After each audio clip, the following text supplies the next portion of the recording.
Hi friends, నలుగురితో కాసేపు. 60, 70, 80, 90 ఇంకా 100 సంవత్సరాలు. ఈ వయసు వచ్చినప్పుడు మనం పుట్టినరోజు వేడుకగా జరుపుకుంటాం. ఇది మన సాంప్రదాయంలో ఒక భాగం. మరి జీవితంలో మన అవగాహనని బట్టి 5 మార్పులు ఈ వయసులలో వస్తాయి. 60 సంవత్సరాలు షష్టి పూర్తి చేస్తారు.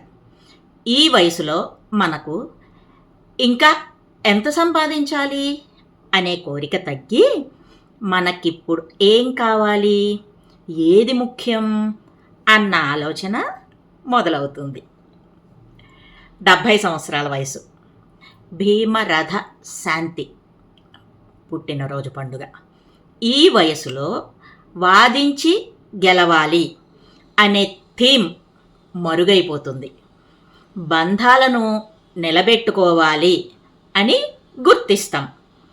ఇంకా 80 సంవత్సరాల వయసు, దీన్ని శతాభిషేకం అంటారు. మరి మన ఉనికి ఇంకా ఆ వయసులో ఆశీర్వాదంగా మారుతుంది. ఏ రకమైనటువంటి ఎక్స్పెక్టేషన్స్ ఉండవు. ఈ వయసు చాలా పవిత్రమైనది. తర్వాత 90 సంవత్సరాల వయసు నవతి పుట్టినరోజు పండుగ. అహం, ఈగో నిశ్శబ్దంగా తప్పుకుంటుంది. ఒక ప్రశాంతమైనటువంటి అణకువ ఏర్పడుతుంది. నిజమైన ఆధ్యాత్మికత వైపు మనసు మళ్ళీ ఆ చింతనలు ఏర్పడతాయి.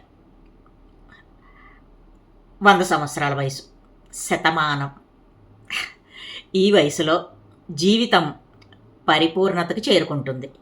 ఈ పుట్టినరోజు సంబరాలకి నిజమైనటువంటి అర్థం అంతర్గత మార్పులను అంగీకరించి ఆహ్వానించడం.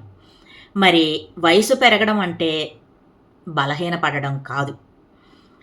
అలానే ఏ పని చేయకుండా కూర్చోకూడదు. అన్నీ వదిలేసి సన్యాసం పుచ్చుకోకూడదు. నిస్వార్థంగా, అంటే డబ్బు, పిల్లలు అనే మమకారాలన్నింటికీ అతీతంగా ఉంటూ ఉన్న దానితో తృప్తిగా బతకడం. ఇదే నేటి మన సుభాషితం. Thought for today. Bye bye friends.